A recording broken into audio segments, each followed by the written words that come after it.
An Appomattox family is grieving the loss of the late Robert Ringelman tonight. You may remember Ringelman died yesterday when his boat capsized in the Stapleton area of the James River. There was another passenger in the boat, Charles Ringelman. He survived the incident. Sally Delta sat and talked with him today. Sally, this is no doubt a tough time for him.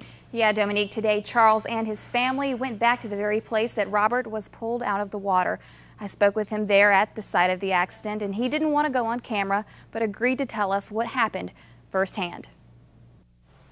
Charles Ringelman sits by the very river that took his nephew away, a place that used to have pleasant memories. Robert always had a boat. From the time we were younger, he always had a boat, and it was him and Pop-Pop are always stuck together. Pop-Pop is Charles, Tina Ringelman's grandfather. Robert is her second cousin. She remembers when she heard the news. And we came straight to the river.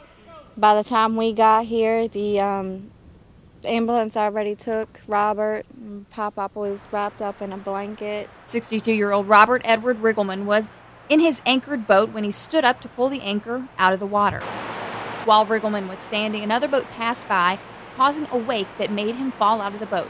Pop-Pop grabbed a hold of the motor, and Robert was holding on to him, and when the boat flipped, something must have hit Robert in the head. Charles told us that right after the boat flipped, he saw Robert and noticed a bump on his head. He was even talking. Robert kept saying, "We're going to die." And Pop-Pop said, "No, we're not, just hold on." And then the next thing Pop-Pop knew, Robert just let go. Robert floated about a mile away, his body stopping at shallow ground. I'm never going to be able to look at this water the same. And it certainly was a shock for the Ringelmans to lose Robert so suddenly, and now the family has the heavy task of planning his funeral, which will be sometime this week at the Robinson Funeral Home in Appomattox. Dominique? Sally Delta reporting live. Thank you, Sally.